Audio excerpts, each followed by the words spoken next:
वर्तमान समय हम सभी आत्माओं को मानसिक शांति, सुख और आनंद की अति आवश्यकता है। शांति पाने के लिए, अल्पकाल का सुख पाने के लिए भी मनुष्य कहाँ जाते हैं, पैसा खर्च करते हैं, समय लगाते हैं, एनर्जी भी लगती है, लेकिन फिर जीवन में निराशा पैदा हो जाती है। तो परमानेंट, सदा काल के लिए सुख शांति पाने का केवल मार्ग परमपिता परमात्मा ही जानते हैं।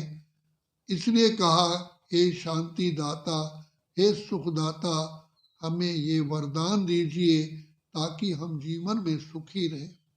तो सब मनोकामनाएं पूर्ण करने के लिए पिता परमात्मा इस सृष्टि पर आकर के हमको पहले पिता बन करके पालना करते, शिक्षक बन करके हमें शिक्षा देते और सद्गुरु बन करके हमारी सद्गति करते हैं। तो दुख हरता सुख करता बिगड़ी को बनाने वाला एक पिता परमात्मा ही है, जो सारी सृष्टि का रचयिता है, जो दुख हरता सुख करता है।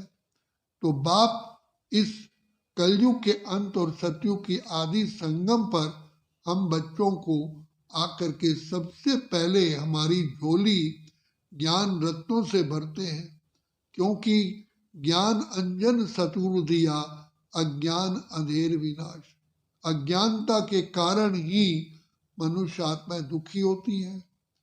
तभी कहा जाता, ignorance is the root of all the evils. अज्ञानता के कारण ही बुराइयां उत्पन्न होती हैं और बुराइयों के कारण ही मनुष्य दुखी, अशांत, रोगी होता है। तो सदा सुखी बनने के लिए एक परमपिता परमात्मा का ही ज्ञान हमको सदा सुखी बना सकता है। इसलिए उनको कहा, सत्य ही शिव है, शिव ही सुंदर। तो पिता परमात्मा सत्य ज्ञान देते हैं। वो आकर के हमें हमारी ज्योति जगाते हैं कि बच्चे, सबसे बड़ा अज्ञान है अपने को देह समझना, क्योंकि देह समझने से ही सबसे पहले अज्ञानता का अंधकार होने कारण विकारों की उत्पत्ति होती, विकारों का जन्म होता है और दुख और अशांति का कारण ही ये विकार है, जिसको दूसरे शब्दों में रावण, ईविल, घोस्ट, शैतान कहा गया है। तो ये रावण जिसको हर वह जलाते हैं, कोई 10 सिर वाला इंसान नहीं होता, लेकिन 5 विकार नारी में, 5 विकार पुरुष में, ये 10 विकार ही संसार को नर्क बनाते हैं। केवल नारी में ही 5 विकार होते, नारी में होते, नर में ना होते तो भी नर उसे थोड़ा सा एडजस्ट कर लेता।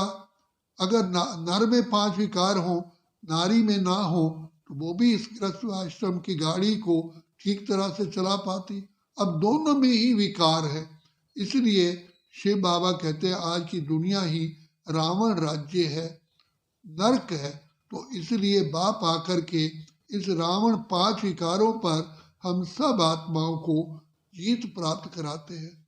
शिव बाबा कहते हैं, बच्चे, एक सीता महारानी रावण की जेल में नहीं थी, लेकिन तुम सब आत्माएं मुझ पिता की, मुझ परमात्मा की सजनियां हो। तुम सब सजनियों को, सीताओं को रावण ने अपने वश में कर लिया है। आज विकारों से बचना चाहते हैं, लेकिन बच नहीं पाते हैं। विकारों पर जीत प्राप्त करने के लिए सन्यासी घर बार बाल बच्चों को छोड़ करके चले जाते हैं, लेकिन वो भी विजयी नहीं बन पाते। इसलिए रोज आरती में कहते हैं, विषय विकार मिटाओ, पाप हरो देवा।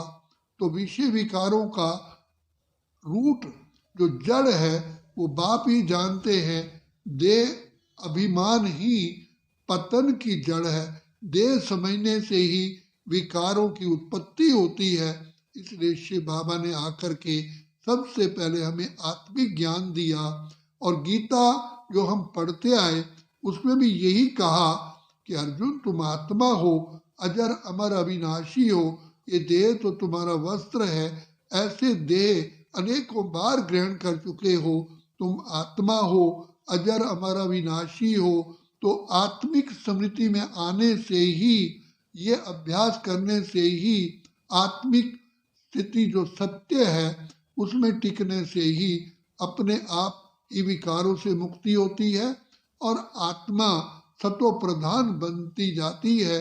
सत्व प्रधान बनने से ही आत्मा में सदा काल के लिए ही सुख, शांति, आनंद, प्रेम, खुशी, पवित्रता, ज्ञान, शक्तियाँ सब समा जाते हैं। इसलिए पिता परमात्मा कहते हैं, बच्चे अपने को आत्मा समझ करके मुझ बाप को याद करो। तो इसी को ही मन मना भव कहा गया है। इसी को ही सहज योग, कर्म योग, राज योग, ज्ञान योग, बुद्धि योग, निरंतर योग कहा गया है। तो पिता परमात्मा इस संसार में रहते हुए हमें इस संसार से तैरना सिखाते हैं। तो योग और ज्ञान के बल से हम आत्माएं फिर से अपनी स्थिति को, श्रेष्ठ स्थिति को प्राप्त करते हैं। यही विधि है। इसलिए बाप कहते हैं, बच्चे पवित्र बनो, योगी बनो, पवित्र बनो, योगी बनो। योगी जीवन है प्यारा। योगी का मतलब ये नहीं घर बार छोड़ने वाले। योगी का मतलब है पिता परमात्मा के साथ नाता जोड़ने वाले। योग माना जोड़, योगी माना जिनका नाता पिता परमात्मा से जुड़ा हुआ है। अच्छा, ओम शांति, ओम शांति, ओम शांति।